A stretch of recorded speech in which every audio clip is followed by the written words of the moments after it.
嗨，大家好，这里是绿色健康频道。问你们一个问题啊，你觉得什么样的死法最惨呢？看过我视频的笔友肯定都会说出这位兄弟辐射致死，正确的。但辐射我们其实很难遇到，我们日常中最能遇到的惨烈死法可能是被烧死。那有没有比烧死更惨的呢？有。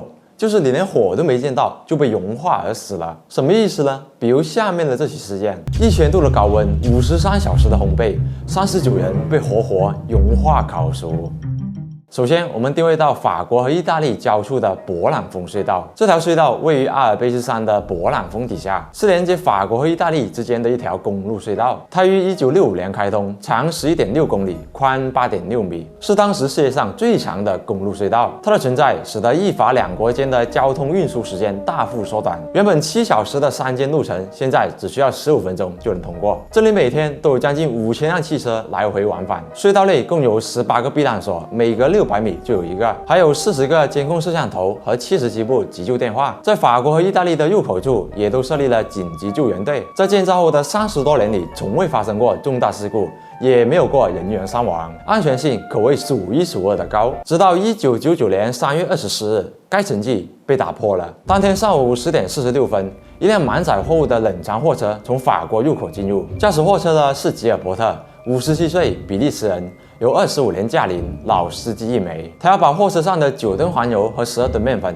运到意大利米兰的一家食品加工厂。这样的任务他做过上千次，对于老司机来说没什么需要担心的。然而他不会想到，这次的任务他永远也完不成。货车刚进隧道3分钟后，驾驶室后方便起火了，飘起白烟。但吉尔伯特没发现这个问题，仍然淡定地开车。隧道内共有9个烟雾传感器，当能见度下降30%的时候会发出警告，但此时的烟雾还不浓密。又过了3分钟后，烟雾越来越大，传感器被触发了。位于法国入口处的控制室听到了警报，而意大利那边的报警器因为前天错误警报被关闭了。这时，对向的来车也注意到了货车上的烟雾，他们疯狂打闪光灯，试图引起吉尔伯特的注意。吉尔伯特不知道他们在搞什么飞机，直到他看了下后视镜，我操，出大问题了！他连忙停车，拿出灭火器打算救火，但已经来不及了，整个货舱都被点燃了。正当他思考该怎么办时，突然间货车爆炸了，可能是因为里面的面粉。所幸的是威力不大，吉尔伯特没有受伤。他丢下车辆，拼命往意大利出口方向问了。而此时货车已经驶入了隧道6.7公里深处，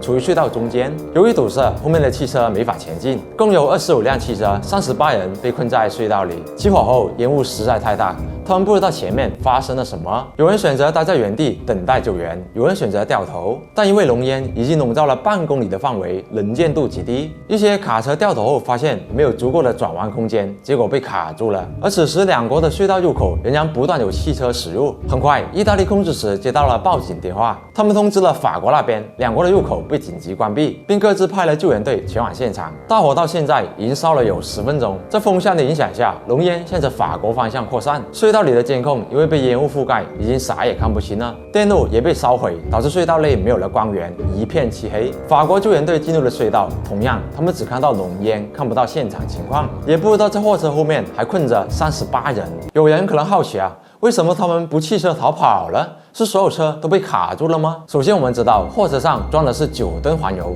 其融化后危险性跟汽油有得一比，混合其他物品燃烧很快便可释放巨大的热量，一氧化碳和二氧化碳，这导致了封闭的隧道内氧气不足，使得汽车引擎无法启动。一些人躲在车里，以为等消防队过来灭火后便可继续前进，但可惜并没有，他们在车里很快就昏迷了。一些人选择弃车逃跑，但在吸入浓烟几分钟后也被干趴下了，而一些人则逃进了附近的避难所内。这些避难所可以抵御800度、最高4小时的火灾，但这一车黄油燃烧远远不止4小时。